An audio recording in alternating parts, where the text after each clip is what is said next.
Hello, everybody. I'm Dinadar Akshan. I'm the writer, co-producer, and director of Undead Radio. And as part of our interview series, our serious interview series, I've got Paul McCrillis here with remotely, and we're going to be doing a little interview today. So hope you enjoy. Paul, hi. How are you? I'm really glad you let me come on and do this with you. I wish we were here in person, but I hear there's a pandemic out there somewhere. Maybe even a zombie pandemic. So, Paul, we've recently completed production of the first episode, and it's out there. It's all over every podcast, major podcast series there is out there. And just wanted to talk about behind the scenes with you. Real quick, how did we meet? Where did we meet? It was a writers group organized by DJ Calico, the guy who plays DJ Calico. That's right. 2 years ago, you brought in this piece, Undead Radio. I don't know if it was called that at the time.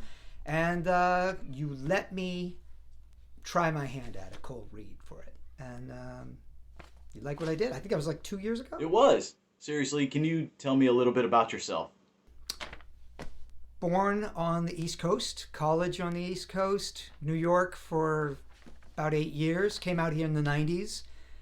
Trained as an actor back east, and then when I got out here, well, I went to the other side of the table, talent management, agenting, and then ended up in casting, and then until recently, that's what I've been doing.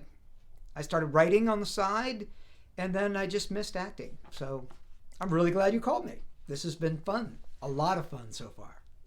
Okay, so the feedback is that everybody loves your surfer voice, your stoner DJ Ruben voice. Where did that come from? The surfer voice. Well, I don't know if anybody's going to get these references, but who knows? So it's a little bit of Sean Penn, his character in Fast Times at Ridgemont High, Jeff Spicoli, and mixed in with Tommy Chong and Cheech Marin in Up in Smoke, specifically Up in Smoke, and a dash of Wolfman Jack, who was a DJ, right? DJ personality. So it's kind of a blend of all that. I don't know if it comes off that way, but that's what I was thinking. So I'm glad you guys like that. That's cool. What do you feel that Undead Radio is with all its self jabs and mocking of itself and the entertainment industry as a whole?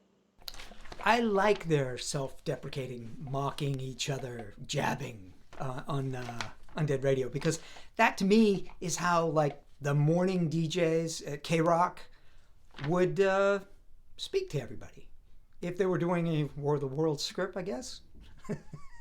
And I think that's important because you can get in touch with this sort of everyman vibe, and that's what people want to hear on the way to work. They don't want to just hear every single top radio hit. They want to hear, hey, other people out there like me.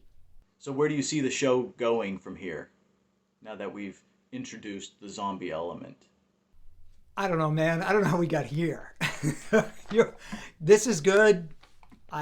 You follow your muse, and the creative juices will take you where you're going. Because I like being part of this. I really did. It was a lot of fun. Thank you again. So I'm not even going to even suggest where it's going from here. I wonder if DJ Ruben will still be alive. Because it's hard to DJ going, that would be weird. Yeah. Okay. Sorry about that. Seriously, though, is there any other projects that you'd like to talk about? Not really. You've kind of inspired me by doing this podcast. I've been working on something that has been bugging me forever. It's a show within a show, a limited series idea I'm going with. But it happened in the 70s, so there's great music. Yes, great music. And it's a dramedy.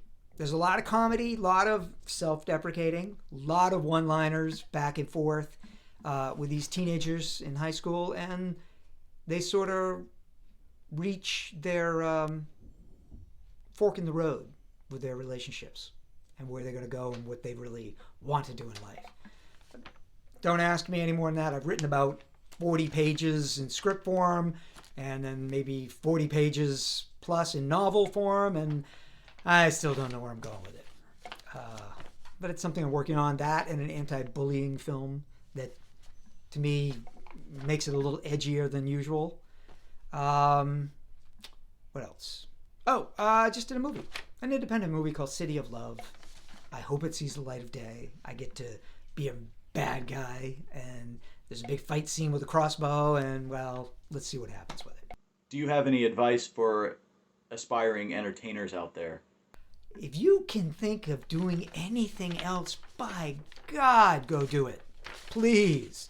For your sake and everybody else's sake who are out here trying to do something at the same time. Get out of the way. Anything else you'd like to say before we go? Lastly, I'd just like to say thank you. Thank you, thank you, thank you for letting me be part of this. I seriously, I know I already said it, but I seriously had a great time.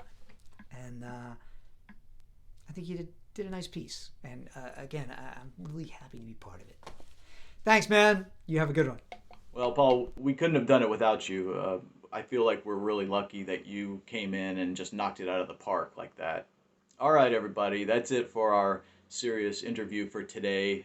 Check out City of Love. And if you haven't heard the show, go right now. Go to undeadradio.com and have a listen.